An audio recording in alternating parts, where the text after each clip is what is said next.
Bienvenidos a su programa Justicia para Todos. Soy el abogado Héctor Becerra Orefice y como ustedes saben, lo que se pretende en este que es su programa es que ustedes conozcan sus derechos y obligaciones de una forma clara, de una forma sencilla, de una forma resumida. El día de hoy vamos a platicar de un tema muy interesante que tiene que ver con la relación del derecho y las tasas de interés, ya sea bancario, de interés hipotecario, de toda esta parte del sistema financiero. Quédese porque se va a poner muy interesante este programa y seguramente le puede ser de gran ayuda a usted, a un familiar o a un amigo. Vamos, iniciamos este gran programa. Muchas gracias.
Bien, estamos de regreso para iniciar este gran programa acerca del derecho y las tasas de interés.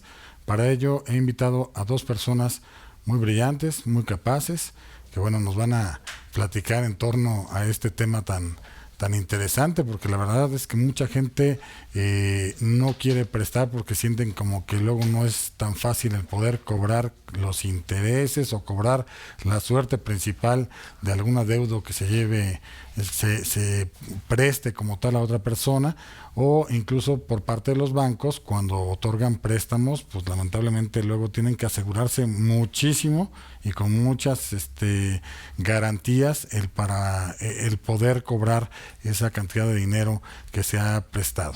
Bien, para ello tengo aquí a Enrique Pressburger, que bienvenido aquí al programa. Gracias, muchas gracias por la invitación. Es un honor tenerlo aquí. También tenemos aquí a Juan Antonio Negrete Zaragoza. Bienvenido aquí al programa. Gracias, maestro. Bien, pues quisiera platicarles aquí al público en general quién es Enrique Pressburger, primero que nada, para efecto de que sepan por qué nos va a dar este tipo de opiniones de las tasas de interés, el Estado de Derecho, y cómo podemos mejorarlo o cómo el sistema financiero se puede mejorar, cómo el gobierno debe participar y bueno, las normas. Bien, pues Enrique Pressburger es licenciado en Relaciones Internacionales por el TEC de Monterrey, es maestro en Finanzas por el TEC de Monterrey y la Universidad Pompeu Fabra de Barcelona, creo que sí lo dije bien, ¿sí? Y doctorando en Política Pública por la Universidad Anáhuac. También es actualmente director general del Factor Express, que es una SAPI de CB, SOFOM ENR, y que es una institución financiera dedicada al factoraje financiero y una de las más importantes del país en financiamiento de capital de trabajo a pymes. Y bueno, bienvenido aquí al programa. O sea, no puedo decir mayor cosa, es que es muy repetitivo esta parte, ¿no? Pero obviamente es perito en la materia. Juanito obviamente es una persona muy destacada que ha estudiado mucho acerca de toda la materia fiscal, la materia financiera, y pues bienvenido aquí al programa, ¿no? Muchísimas gracias. Pues sí quisiera escuchar aquí a don Enrique Pressburger, que nos puedas platicar un poquito, digo, porque desde el lado del derecho nosotros siempre estamos tratando de regular todas las actividades financieras, económicas y de todas las demás profesiones, ¿no? Pero en el aspecto de las finanzas, en el aspecto de las garantías, de los bancos, toda esta parte, estamos en la cultura del no pago como tal. O sea, yo te presto y ya que te presté, ahora ya no quiero yo realmente pagar los intereses, no quiero pagar la suerte principal, y por eso ha dado motivo, insisto, a mi comentario, que se tengan que estar cuidando mucho la gente que presta para que no, pues para que sí les cumplan. ¿Tú qué piensas en torno a ello? Sí, es correcto. Muchas gracias por la invitación antes que nada, y pues de alguna manera el planteamiento es así. En México hay un tema, hay una crítica en el tema que hay muy poco financiamiento, digamos, para pequeñas y medianas empresas, que hay poca penetración del sector bancario, lo cual es una realidad. Sin embargo, pocas veces vemos el otro lado de la moneda, ¿no? De por qué hay tan poca penetración crediticia en México y qué es lo que hace que haya tasas de interés tan altas, ¿no? Estamos en un tema donde sin duda se ha diversificado el sector financiero, es decir, pasamos de una época donde nada más estábamos siendo atendidos por cierto número de bancos, por 5 bancos grandes que mantenían toda la actividad crediticia en México, a un momento hoy donde pues ya cumplimos más de 10 años del surgimiento de figuras como las OFOMES, de alternativas de instituciones financieras no bancarias que han empezado a dar más crédito, ¿no? Sin embargo, la contraparte es, aunque ha fluido más crédito, el crédito que fluye es demasiado caro. Y el argumento de las instituciones financieras es, pues es que el dinero es caro porque hay muchísimo riesgo, hay riesgo efectivamente del no pago.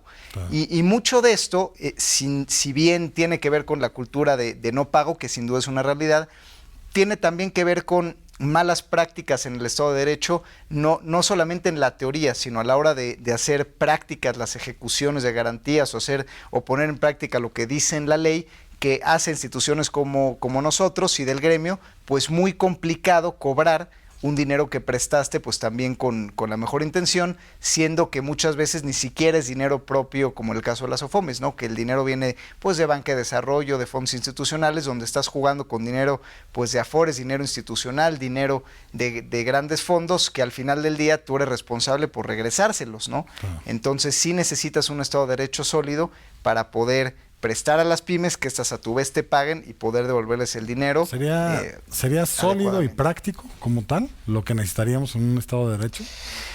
Sí, digo, concretamente yo creo que el talón de Aquiles tiene que ver primero con procesos, con la lentitud y la poca claridad que hay en procesos de ejecución de garantía, y segundo con el tema de las autoridades no especializadas en materia financiera, tanto administrativa como penalmente.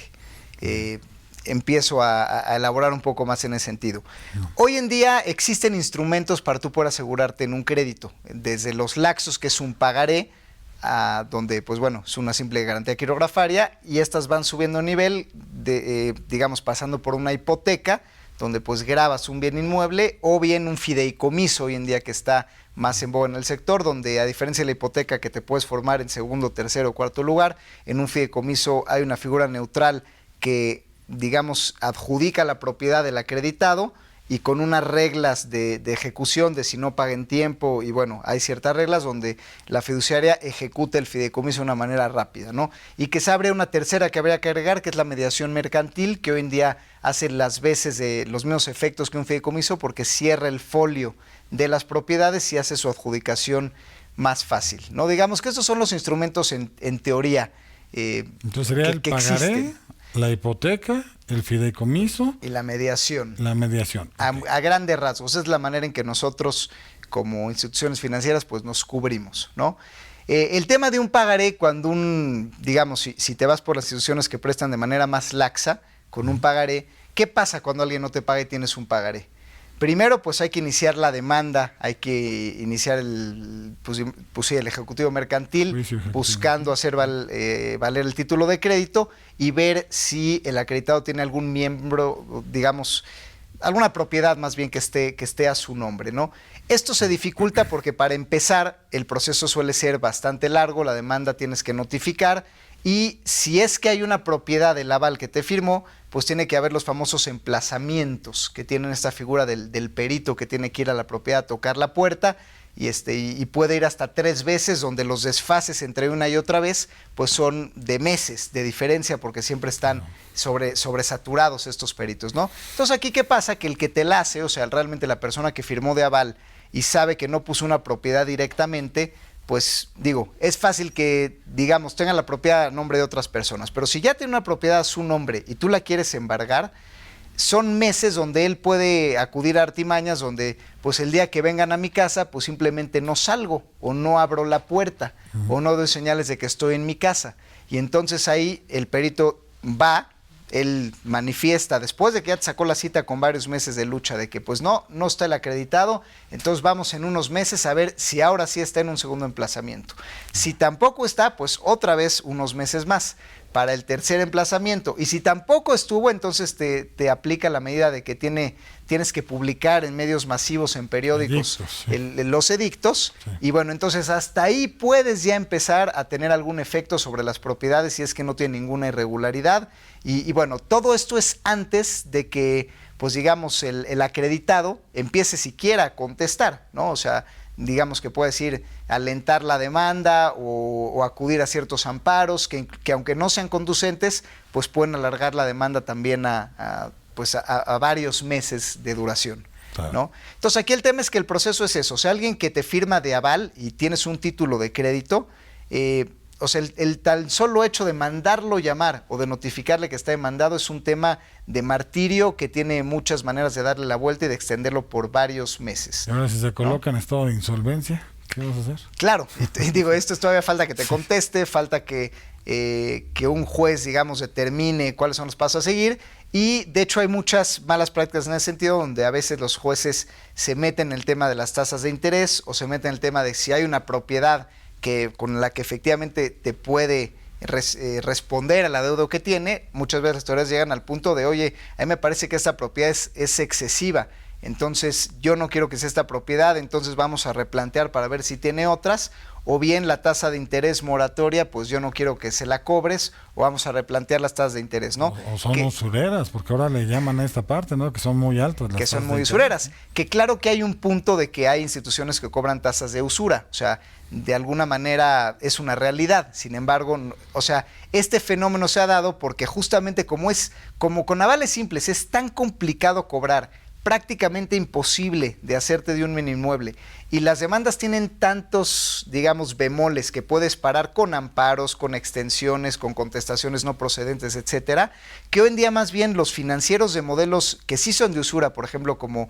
estas tiendas de pagos chiquitos para pagar poquito, lo que hacen ellos no es hacer pagarés más agresivos, sino es decir de entrada, como sabemos que los procesos judiciales son largos, realmente no tiene ningún efecto sobre el acreditado simplemente si se cambia de casa no hay manera de encontrarlo, entonces lo que hacen ellos es descontar que no te van a pagar, y entonces como las tasas de cartera vencida llegan a un 25-30% de gente que no paga, pues entonces las instituciones más usureras cobran tasas pues entre 80 y 150%, ¿no?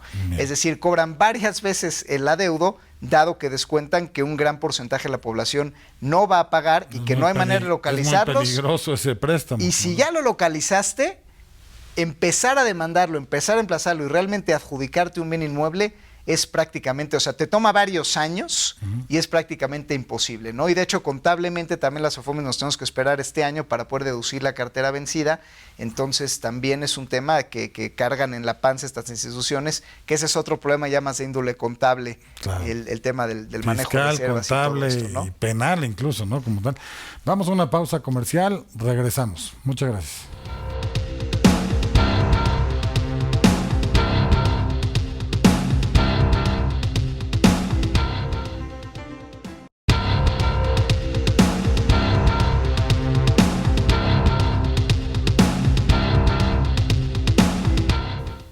Bien, seguimos aquí en el programa y bueno, me gustaría aquí escuchar a don Juanito Negrete.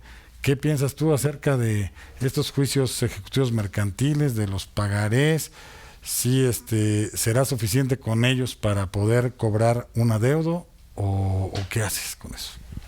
Pues bueno, yo antes que nada considero que esta cuestión de las cobranzas, de finanzas que tienen que ver no con el Estado, sino con instituciones de carácter privado, es decir, que contratan con privados y ejercen préstamos, que cuando se ven estos ante la necesidad de querer cobrarlos por la falta del pago de las personas que se beneficiaron al fin y al cabo de ese préstamo y acuden ante estas autoridades judiciales, creo que el pagaré es una de las figuras que, si bien es cierto, tiene estos problemas que no son conectados con el pagaré directamente. Es decir, el pagaré sirve como una forma en la cual yo puedo acreditar que una persona me debe cierta cantidad de dinero y por tanto puedo ejecutar, porque es un título ejecutivo a través de un juicio ejecutivo mercantil. Por ejemplo, estoy ante cierto periodo y es un título de operación de crédito, al fin. Entonces, la autoridad, al fin y al cabo, como juez, y lo mencionaba nuestro especialista el día de hoy, si bien es cierto se pueden volver complejos estos procedimientos ante el juez, no es menos cierto que están establecidos por algo. Es decir, el juez, la única tarea que tiene es impartir justicia con lo que se le presente, garantizando los derechos de seguridad jurídica, de certidumbre jurídica, tanto del que debe como del que desea recibir el crédito prestado. Que prestó. Entonces, el problema aquí viene mucho en el debate de cómo acelerar muchas veces estos procesos cuando usted lo ha visto en la práctica. Sí es muy difícil detectar al deudor, pero no por esto podemos nosotros decir, ¿sabes qué? Tú, juez, no te aboques a nada, sino simplemente ejérceme esto. No se puede, porque el juez tiene que tomar parte en el asunto, tiene que meterse como un garante de derechos humanos, inclusive de las partes o de las partes que estén en pugna, ¿no? Exactamente. Claro. Ahora, de la otra figura que tenemos, que hablabas tú de la hipoteca, ¿qué nos puedes platicar en torno a ello?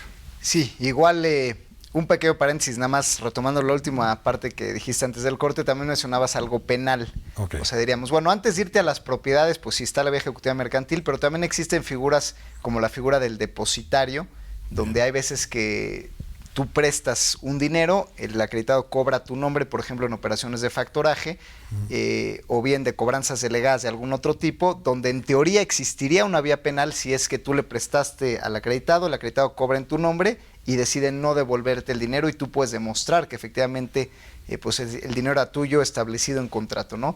Sin embargo, nosotros de manera práctica hemos vivido que la autoridad penal se declara incompetente para estos asuntos, si bien la figura pues sí les marca un ámbito de competencia, ¿no? Es decir, dicen, no, este es un tema federal, y el federal dice, no, esto es un tema local.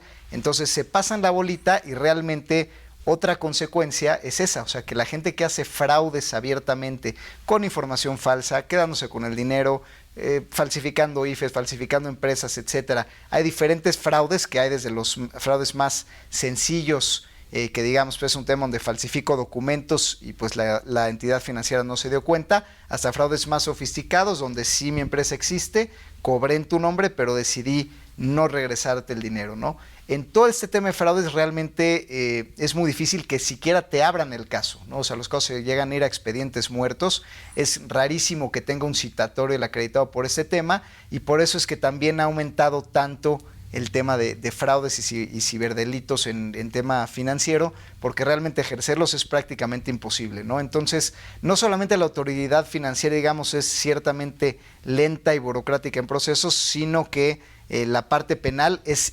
inexistente, ¿no? Que es una crítica que haríamos, ¿no? Entonces, digo, aquí no estamos viendo de la parte, digamos, básica de ejecutivos mercantiles, títulos de crédito. Y ahora sí, pasándonos, bueno, ¿y qué pasa cuando haces un crédito hipotecario, ¿no? Cuando pasa las figuras de las hipotecas, el fideicomiso. Digo, básicamente la crítica a los procesos sería al tema de la ausencia de tecnología en estos procesos. Hoy en día, si tú quieres hacer un contrato hipotecario, pues verificar el certificado de libertad de gravamen, pues de entrada no está homologado en el país. O sea, cada estado, cada municipio tiene sus propios procesos, su propia tardanza, sus propios registros, y entonces hay veces donde pues tienes que recurrir a avisos preventivos para cerrar el registro, hay veces que se puede, hay veces que no se puede, hay veces, no sé, lugares eficientes como Ciudad de México que tarda algunos días, que bueno, eficiente porque debería ser electrónico inmediato, ¿no? Pero hay estados, o el Estado de México, que tarda más de 3 semanas, y es un hoyo negro donde pues no sabes dónde estás parado. Luego se pierden los libros, y ahí ¿qué vas a hacer? Ni hablar de otros estados de provincia, ¿no? Exacto. Entonces, de alguna manera, este es un tema que te toma semanas verificar la libertad de gravamen, y además no está uniformado con otros criterios importantes para una inscripción. Por ejemplo, el RPP pues tiene el registro, pues sí, del gravamen, ¿no? Pero el agua es otra cosa y el predial es otra cosa. Entonces, tú como entidad financiera pues tienes que andar explorando por todos lados. También tienes que acudir a burós legales para ver si hay demandas, por ejemplo, de divorcios, que suele ser común, que tienen prelación sobre un acreedor financiero. Entonces tú tienes que atar cabos y como no hay una base central que te permita tecnológicamente ver esto de manera eficiente, pues tienes que ir al registro y luego tienes que verificar el agua y luego tienes que verificar el predio y luego tienes que ver que no haya demandas y luego tienes que ver si en el inter que pediste estas 2 o 3 cosas no entró alguien más a grabar antes de ti con otro acreedor. Sí, que no lo pudiste ver porque el certificado de libertad de grabar al final sale, pero es válido pues en el momento que lo tienes. Si de a que lo pediste a que te lo dieron en el inter entró alguien más, pues no lo puedes ver en ese momento, ¿no? Entonces eso también da mucha cabida y mucho pie a que con el certificado pues se presta a veces a firmas de contratos y a la hora de querer grabar, inscribir la hipoteca, pues resultó que no lo podías hacer, ¿no? Entonces eso también hace que se complique muchísimo este tema de garantías reales y que tome mucho tiempo también. Por eso es que ha surgido esta figura del fideicomiso. Lo que hace el fideicomiso de alguna manera es pues tratar de crear esta figura, digamos, neutral, en el sentido de que pues no es ni el acreedor ni el acreditado, sino llamamos una fiduciaria independiente, que ella se adjudica el inmueble, digamos, en el sentido de custodia, y se establecen reglas de que si no pagas y te puedes tardar hasta tantos meses en no pagar con margen de negociación, y si no llegas a una nueva tabla de amortización y te tardas tantos días y te buscamos y no contestas, es decir, sí lo puede ser muy extenso, entonces ya el fideicomiso entra a un proceso de ejecución, pues bueno, de extrajudicial inclusive, con un proceso marcado y después se va a remate, ¿no? Que bueno, también son procesos que toman, aún cuando la hipoteca más o menos toma un par de años hacerse. El fideicomiso se supone que reduce en tiempos porque ya la existencia de un proceso de adjudicación de antemano acordado por ambas partes se supone que te reduce el plazo, en lugar de que sean 2 años, que sean entre, pues digamos, 8 y 12 meses, ¿no? Lo que te dan. Sin embargo, siguen siendo periodos bastante altos para pues poder adjudicar a alguien que te dio una propiedad en garantía. Y tú sabes que de todas maneras vas a traer ese quebranto en la panza, pues en términos de años inclusive, ¿no? ¿Qué tan costoso sería efectuar este fideicomiso para garantizar ese adeudo? Es costoso, desafortunadamente. Bueno, o sea, para empezar, de todas maneras no te saltas el tema del registro, que pagar derechos de inscripción pues es caro.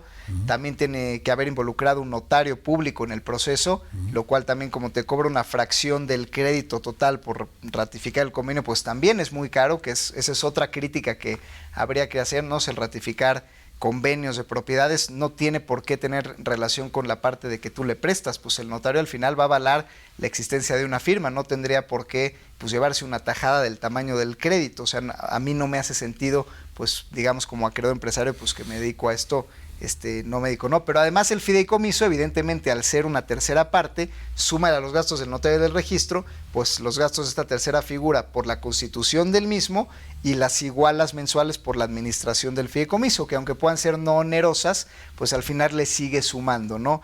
Entonces aquí es un tema donde, pues sí, como el pagaré al final no jala y es muy laxo y no hay manera de realmente hacer justicia para el acreedor, pues tengo que hacer garantías más sólidas. Y las garantías más sólidas pues me implican gastos primero de averiguación de si la propiedad está libre o no de gravamen, luego de inscripción, luego de notarios, luego de abogados, luego de fiduciarios, y entonces ya le prestas al acreditado el dinero, ¿no? El negocio, a tasas altas además, ¿no? Entonces aquí es un tema donde pues justamente no ayuda, digamos, la parte como está el derecho financiero hecho para que el crédito sea más rápido y más barato para el usuario final. Claro. Ya deja a nosotros como instituciones financieras. O sea, aquí el tema es que debería crearse un marco jurídico tecnológicamente más eficiente, rápido, transparente, visible para todos los actores, para que ahora sí que como todo en la vida, como ha venido esta revolución tecnológica, que la tendencia es eliminar intermediaciones y costos burocráticos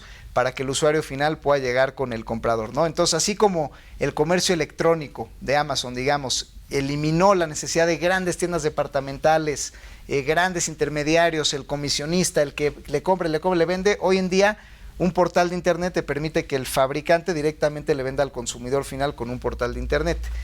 En derecho financiero deberían pasar cosas similares, es decir, la tecnología debería permitirnos que quien necesita dinero y quien lo puede prestar, la tecnología permita ver eficientemente y en línea si este cuate pues tiene demandas, si paga su agua, si paga su predial, si está libre de gravamen o no, en un proceso que los costos se deberían reducir y la tecnología debería hacer más eficiente para que no haya tanta burocracia y tanto personal metido, sino que en una consulta en línea transparente tú pudieras darte cuenta, pues si puede, claro, ¿no? Claro. Vamos a una pequeña pausa comercial, volvemos.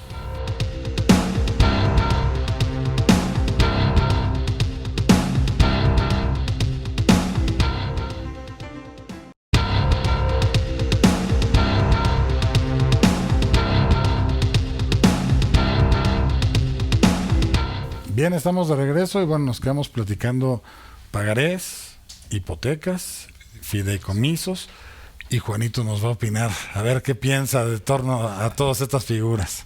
Juanito, por favor. Pues yo creo que tengo muchas ideas, pero la primera es respecto del fideicomiso. Creo que es una figura que sí es muy costosa. Creo que es innovadora porque pues realmente es algo a lo que se ha ido obligando a las instituciones financieras a tomar. Y hago esto un símil con el Estado, por ejemplo. Creo que uno de los problemas más grandes que tiene el Estado mexicano es que los contribuyentes no pagan los impuestos, ¿no? Si para el propio Estado es difícil cobrar los impuestos, más es difícil para las instituciones financieras.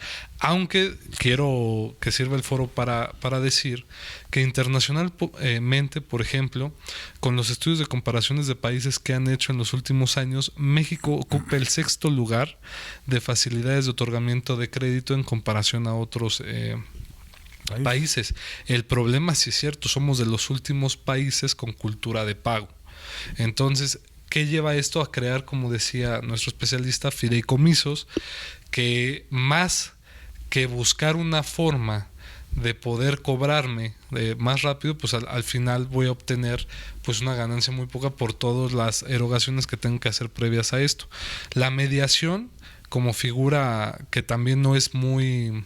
Es reciente, pero la mediación ya tiene una construcción desde hace algunos años, pues sí permite esta facilidad en la cual yo pueda irme con un tercero para establecer y mediar toda la cuestión de lo que me deben, cómo ir pagando y demás. El problema es cómo lo voy a constituir y de qué manera, porque...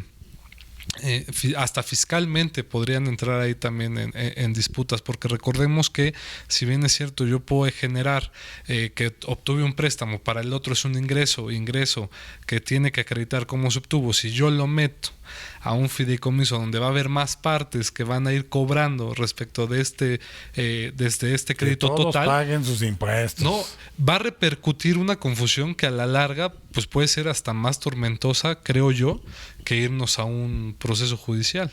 Bien. ¿Tú crees, Juanito, que si se aumentan las cuestiones penales y que si hubiera una reforma en la Constitución, porque lo que señala bien aquí el invitado del día de hoy es la parte de que los ministerios públicos, ¿qué dicen? Yo a las deudas de carácter civil no me meto. ¿Por qué? Porque no constituyen una acción penal. Eso viene desde la Constitución, en ese sentido.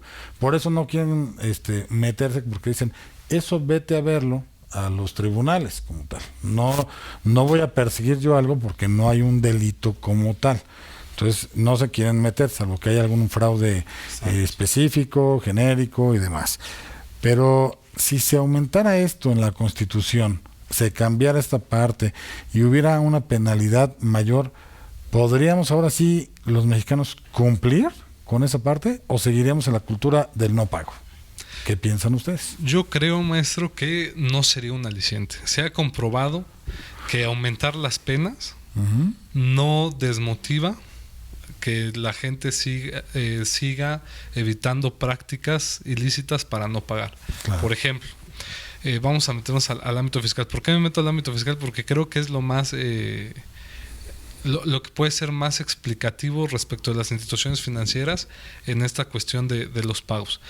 Existen delitos fiscales, ¿no? De los cuales el problema radica, y con esto conecto a la pregunta que me hacía respecto de si es necesario aumentar las penas.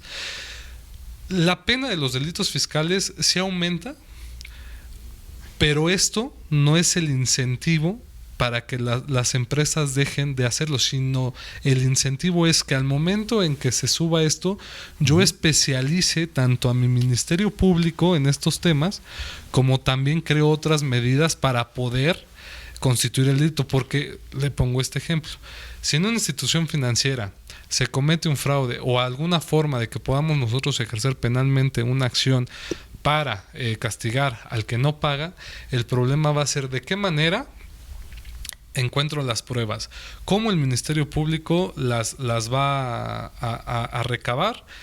Y si el Ministerio Público no está capacitado, no se permiten a peritos en la materia y no se mete a consultar y a investigar demás, lo único que va a llevar es a estas prácticas que terminen por no dar, por decir, sabes que no hay una actualización por la cual yo pueda ejercer acción penal, o ni siquiera meterme a la investigación, o inicio un proceso que va a perder ante la defensa, que meta abogados y peritos más preparados.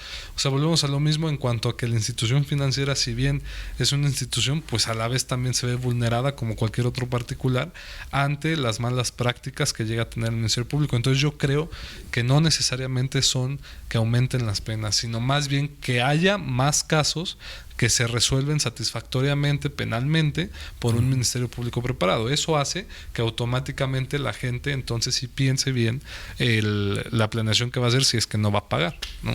Don Enrique, ¿tú qué piensas? En mi opinión, yo creo que tiene que ver con el grado de especialización. O sea, en la parte, digamos, propositiva, estas críticas que hemos hecho, a mí me parecería una gran idea que hubiera tribunales financieros, ¿no? O sea, donde hubiera claridad de que, bueno, en transacciones hechas por entidades financieras, los pagarés pues tengan cierta vigencia, donde haya procesos electrónicos que tengan menos procesos, donde los gravámenes sean más sencillos, ¿no? O sea, yo creo que todo esto lo que haría es incentivar a que haya menos fraudes, menos vivales, digamos, y menos también crímenes de fraude de cuello blanco, ¿no? Porque también nos topamos nosotros mucho que empresas muy grandes que hacen grandes fraudes, pues se escudan en el concurso mercantil y nunca pasa nada, ¿no? Y hemos visto casos, pues como el de Oceanografía, por ejemplo, donde pues sí, o mexicano, donde al final cuando intervienen las autoridades, justamente como no hay una claridad en el proceso y son autoridades con campos tan amplios de acción, pues en lo que investigan, en lo que van a ver qué bienes se van a repartir y quién tiene relación, si los empleados, las instituciones financieras, que si fraude, no fraude, etcétera, pues ya se aclaró un concurso mercantil, ya se hizo un hoyo negro, ya pasaron 5 o 7 años, nadie recuperó nada, y generalmente los pillos que hacen estos fraudes pues constituyen otras empresas a través de prestanombres o se van a otro lado, y como penalmente no les pasa absolutamente nada, pues vuelven a empezar a operar, inclusive con los mismos activos que ya traían.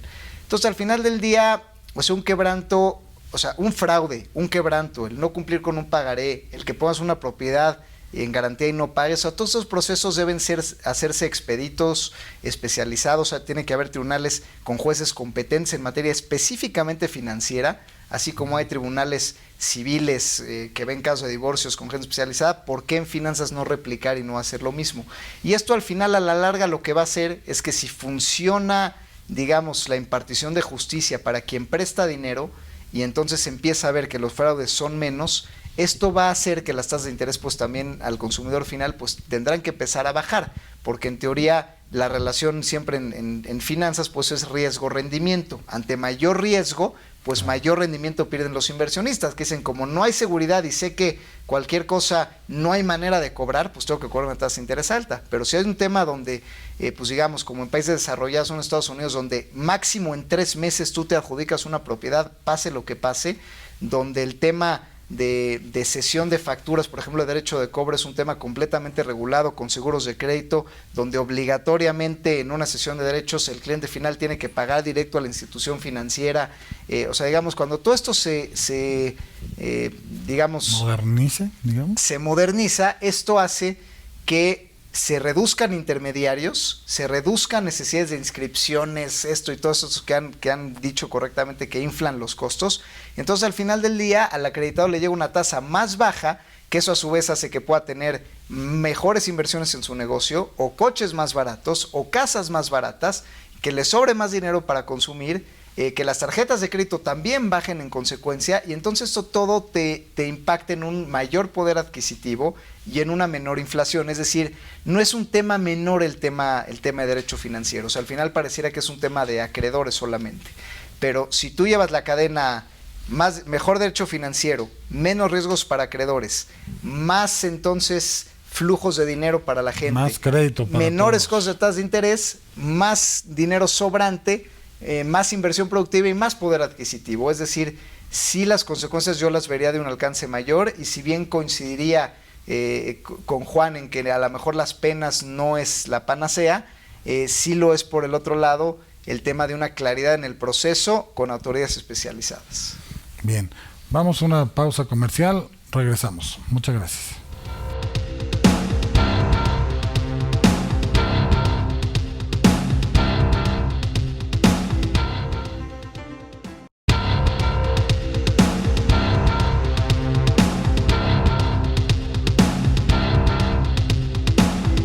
Bien, estamos de regreso en este cuarto bloque, por así decirlo. Estamos viendo la figura pagaré, hipoteca, fideicomiso. La parte de la mediación mercantil es la que nos ha faltado un poquito explorarla, pero sí consideras que con esa puede ser bueno, si puedes garantizar o no puedes garantizar. Sí, la mediación la verdad es que ha sido toda una revolución ahorita entre entidades financieras, porque te hace los mismos efectos de un fideicomiso sin los costos de un fideicomiso y evitando un proceso judicial. Pero la mediación en esencia lo que implica es que las dos partes, ¿no?, el acreedor y el acreditado, se sujetan al arbitrio, digamos, de pues, estos mediadores, que además se certifican, que ponen un proceso de igual manera. Bueno, si hay un impago, haríamos este proceso de ejecución y procederíamos de esta manera con, digamos, tiempos de gracia máximos, negociaciones posibles, y hasta el tema de cómo se va a adjudicar la propiedad y detallarlo. No nada más se adjudica la propiedad, sino cómo, en qué tiempos y cómo se va a hacer. Entonces, eso realmente para nosotros ha sido una maravilla, porque el tema de la mediación te permite entonces reducir tiempos, reducir costos y sobre todo reducir procesos cuando ya hay un conflicto, porque ya no necesitas empezar un juicio porque ya el mediador determinó cuál es el proceso. Entonces te ahorras, digamos, se ahorra realmente el acreditado, ¿no?, que al final del día es parte de su crédito, pues pagar por todos estos gastos legales por registrar las propias garantías de la operación. Pero entonces ya no hay que pagar en ese sentido, derechos de inscripción en el registro público. O sea, sí se registra, pero el convenio como tal en el Centro de Justicia Alternativa, y se cierra el folio de la propiedad. Lo que para nosotros financiera nos da lo que queremos, que es que la propiedad no se venda, que no se haga un fraude, que no lleguen otras personas a demandar y a formarse. Es decir, ya en folio cerrado está la propiedad, digamos, blindada en cierto sentido, y al mismo tiempo el proceso de qué va a pasar después también ya está claro. No hay también materia de que pues el amparo y el juez y que otra demanda y que salió una persona más por ahí que tenía un conflicto pendiente. Es decir, aquí ya hay un proceso. Al final es una figura neutral que no pertenece a la institución, digamos, de crédito que presta, sino, oye, habíamos dicho que el mediador iba a hacer este proceso, entonces pues si pasó que no me pagaste el crédito, nos vamos al proceso que establecimos y autorizamos en su momento pues ambas partes, digamos, para la ejecución como tal de la propiedad.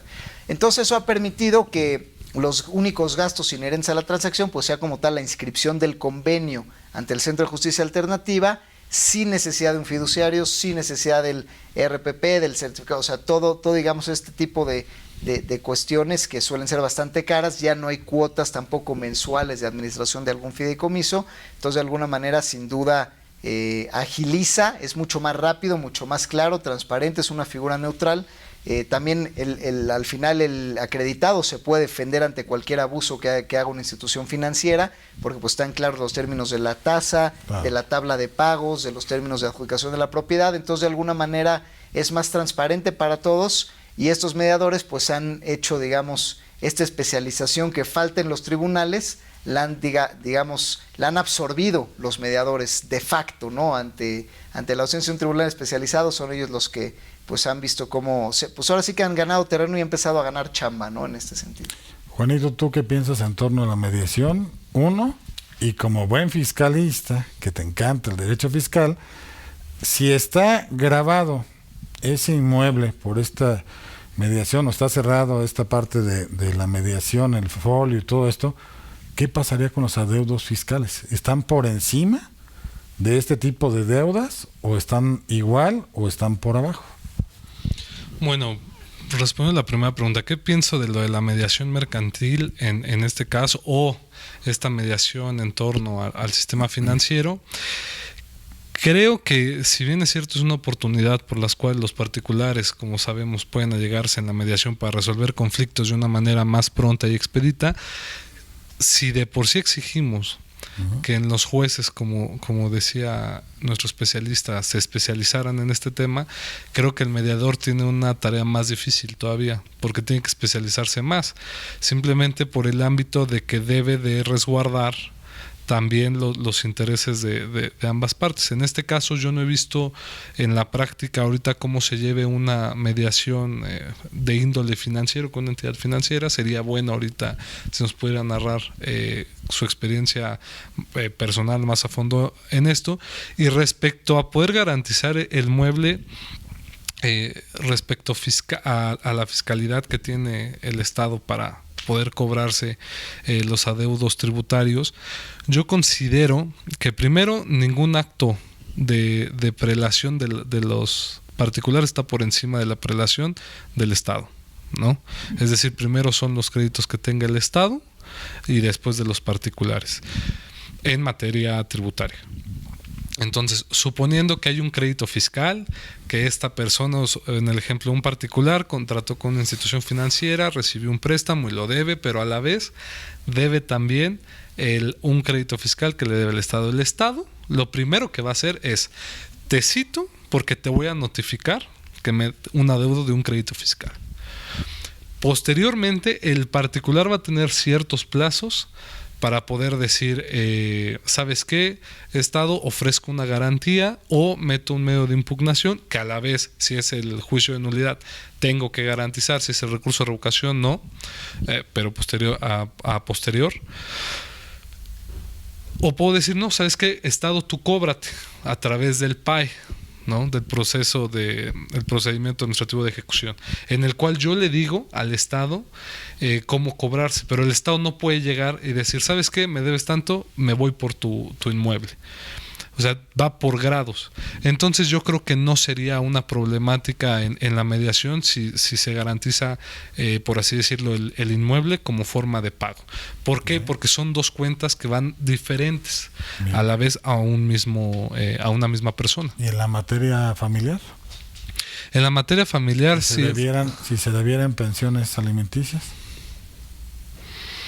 Pues no me ha tocado ver un ejemplo en materia tributaria, pero la prelación en materia familiar, por ejemplo, en cuestiones privadas, sí es primordial. O sea, nosotros sabemos que respecto de créditos en la prelación entre particulares, primero se garantizan los de la familia y ya posteriormente los demás. En materia del Estado, yo creo que sí sería interesante analizar, porque para mí o sea, si bien es cierto, es un derecho familiar, por así decirlo, el hecho de que tengan que pagar, también es cierto que en materia tributaria yo lo veo como una suprelación todavía por encima mayor, porque se trata de garantizar los intereses del Estado. Es decir, el Estado no puede ser el último nunca en cobrarse. Sí, debe ser un grado también importante, ¿no? La materia laboral también, por ejemplo, los trabajadores que tengas, ¿no? Que se puedan ir. Entonces, ahí sería un punto que habría que analizar, esa parte de la mediación, porque finalmente es una cuestión mercantil, como tal, o civil, a lo mejor puede ser, cualquiera de los dos puede ser, dependiendo quiénes son las personas que suscriban este tipo de actos de mediación. Pero la cuestión aquí es, siempre va a haber ahí alguna cuestión donde va a haber una graduación que puede ser mayor, y ahí es donde tendrías un punto de impacto, como tal. ¿O tú qué piensas, Enrique? Correcto.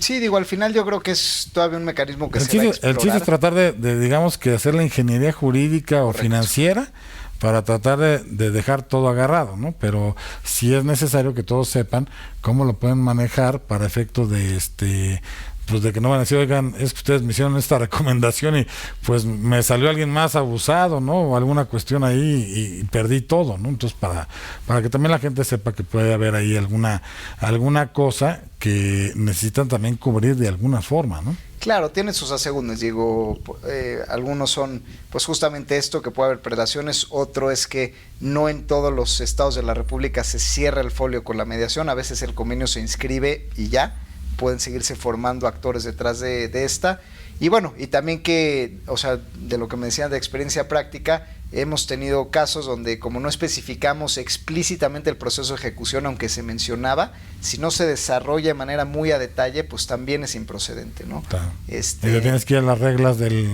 las leyes, digamos. Bueno, entonces ya vuelves al juicio que te querías evitar. Era lo que te querías evitar, claro. Entonces, sí, hay terreno por explorar, pero bueno, están surgiendo alternativas. Claro. Vamos a una pausa comercial, regresamos. Muchas gracias.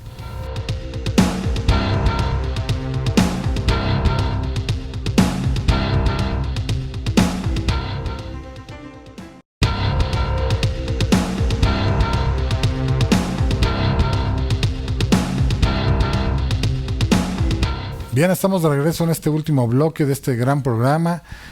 Obviamente el derecho pues se tiene que modernizar en ese sentido para poder hacer lo que bien comenta aquí el panelista, en el sentido de que pues tendría que haber alguna forma más fácil, más eficiente, más cuidadosa de si yo otorgo un préstamo, pues que yo sepa que no tengo ningún problema, o sea, van a cumplir con los pagos y bueno, pues esto es un negocio, ¿no? Y así funciona en los Estados Unidos de Norteamérica, por eso el crédito se da en todo, un coche, casas, de todo, ¿no? Como viven siempre de la tarjeta de crédito, de créditos de personales o hipotecarios, pero en México, pues lamentablemente nuestras leyes permiten estos recovecos jurídicos donde lamentablemente, pues por eso la gente que presta tiene que poner todo tipo de garantías o tasas altas o algo para tratar de ver de qué forma pueden recuperar su dinero, ¿no?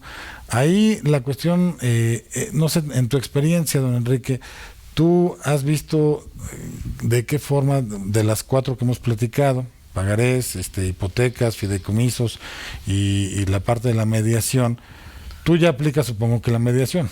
Correcto. Ahorita como tal. Sí. ¿Y qué te has encontrado en esa mediación? O sea, del 100% de tus operaciones, a lo mejor que el 80% es bueno, o más o menos qué índices traes de cosas. Bueno, es una pregunta interesante. Digo, nosotros en Factor Express, que es como se llama nuestra empresa, le tiramos a créditos muy productivos de pymes. Entonces nosotros somos de los muy baratos en el ramo SOFOMES. Uh-huh. y pues sí, ¿no? Entonces le tiramos a créditos productivos, sanos, de empresas que tengan 2 años constituidas, solamente personas morales, y eso nos ha llevado, pues gracias a Dios, exitosamente a tener pues una cartera vencida menos del 2%, ¿no? Bueno. Sin embargo, bueno, o sea, eso ya es lo que de plano no pudiste solucionar. El tema de las morosidades en el intermedio, gente que te deja de pagar en el Inter, es ahí donde juegan las garantías, porque si lo hiciste bien tu chamba y tienes la garantía bien amarrada, pues al final el cliente sí se va a acercar a negociar, ¿no? Y si no, pues el cliente simplemente te va a dejar, ¿no? Entonces sí, el tema de la originación del crédito es realmente más importante que la recuperación como tal, ¿no? Pero bueno, al final todo se reduce, o sea, empresas como la nuestra, realmente es raro que lleguemos a término de un juicio de adjudicación, o sea, ya sea uses fideicomisos o hipotecas o mediación, lo que se da en el mercado y mucho en el de los bancos o FOMES como la nuestra, que van orientadas al crédito productivo, es que al final se ha creado un mercado secundario muy grande de compraventa de cartera litigiosa. ¿Por qué? Porque la regulación es muy estricta en materia de índices, o sea, tú tienes que tener un índice, pues esto, o sea, menos del 5% de cartera vencida para poder acudir a fondeos, para poder seguir creciendo, que la banca de desarrollo te siga prestando, y estas carteras morosas que se vuelven vencidas, pues son muy dañinas para cualquier banco, cualquier institución. Entonces, ¿qué haces? Como los procesos duran años, tú no puedes acumular en la panza tantos litigios, entonces al final del día lo que haces pues, es vender la cartera de alguna manera, ¿no?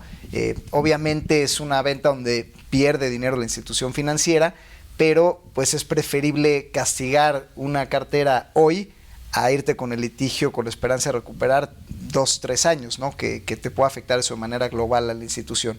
Entonces hoy en día la mediación ha probado para esta gente que compra carteras ser igual de valiosa que un fideicomiso. Entonces para nosotros eso es, digamos, la parte positiva que hemos aprendido, ¿no? O sea, que el fideicomiso gusta mucho porque está blindado. La mediación gusta en ciertos estados porque alguna vez hace las veces de un fideicomiso y hay un proceso, si se describe bien, pues está correctamente hecho, ¿no? La hipoteca depende cómo se instrumente, depende mucho de la habilidad del abogado y depende que no haya pues otra gente formada, gente en segundo grado, créditos fiscales encima, ¿no? Y entonces sí, digo, al final del día es el tema de la cultura de impago es algo con lo que batallamos y tenemos que meter pues desde la originación del crédito hasta darlo, ¿no? Seas una SOFOM productiva como la nuestra que auténticamente valida pues capacidad de pago y realmente la empresa es barato, empresas que pueden pagar, hasta instituciones financieras o SOFOMes que prestan a un CAT de 150% de antemano sabiendo que es muy poco probable que se pueda pagar, pero bueno, pues los que sí paguen compensarán a aquellos que no paguen, ¿no? Que también es una distorsión del mercado, que esto de las tasas altas pues te permite y pues tampoco está correcto para como riesgo sistémico, ¿no? De alguna manera. De ahí, por ejemplo, un comercial para efecto de la empresa donde tú estás, ¿cuál sería para efecto de los televidentes? O sea, tú prestas dinero, ¿hasta qué monto y cuánto pagan de interés?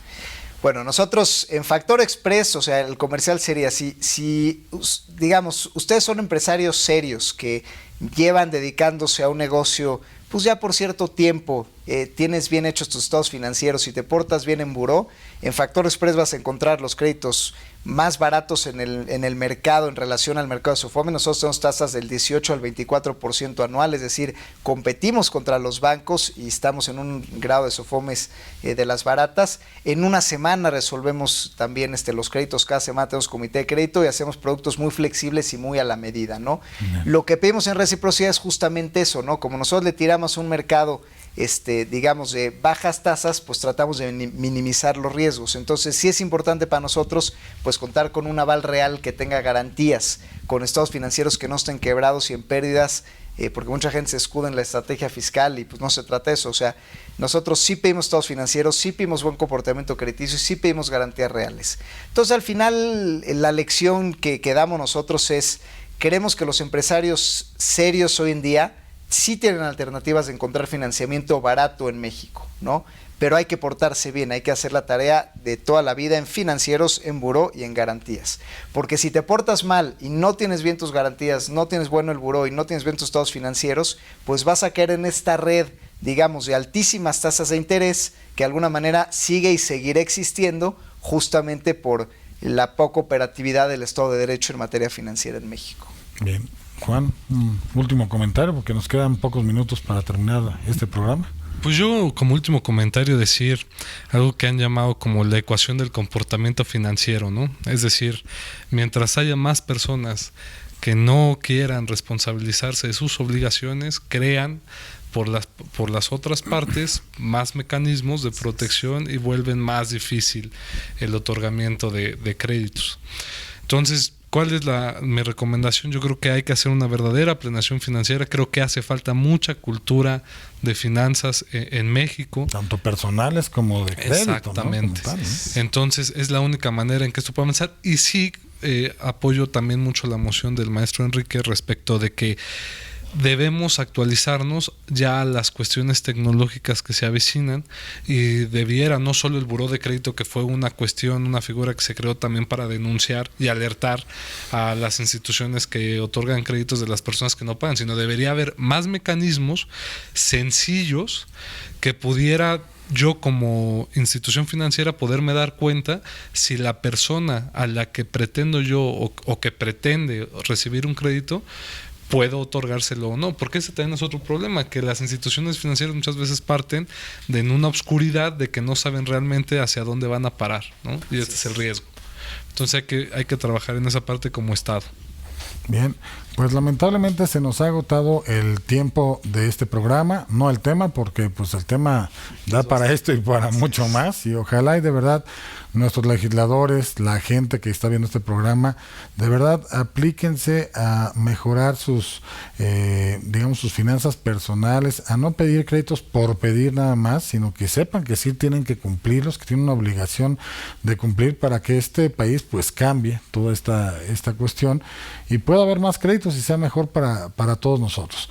Bien, si usted tiene alguna duda, alguna aclaración, algún comentario que desee realizar, en pantalla aparecen los datos de una firma legal, donde con gusto nosotros sí contestamos y canalizamos obviamente todas estas inquietudes a los panelistas que el día de hoy nos acompañan, para efecto de que los puedan resolver esas inquietudes, esas preguntas que muchas veces son necesarias.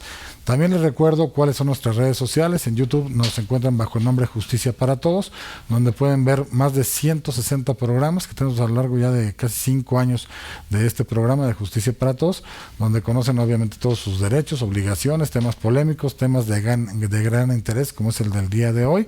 Y bueno, pues de verdad, déjenos todos sus comentarios, porque esto nutre este programa, nos hacen ver a quiénes quieren que invitemos, qué temas quieren que platiquemos, y para nosotros siempre va a ser algo muy bueno para ayudarles a todos ustedes. En Facebook y en Twitter nos encuentran bajo el nombre Justicia para Todos TV. Hay que agregar únicamente el TV al final, Justicia para Todos TV. E insisto, déjenos todo tipo de comentarios, siempre van a ser buenos para todos nosotros. Bien, pues no me resta más que agradecerles a los panelistas que nos acompañaron el día de hoy, a la producción por hacer posible el mismo, y a ustedes televidentes por habernos sintonizado en un programa más de Justicia para Todos, exhortándolos a que la próxima semana nos vuelvan a sintonizar para poder platicarles de nuevos temas de derechos y obligaciones, y que sean siempre en beneficio de todos ustedes. Recordándoles nuestro lema, el cual es: la justicia es ciega, pero nosotros no.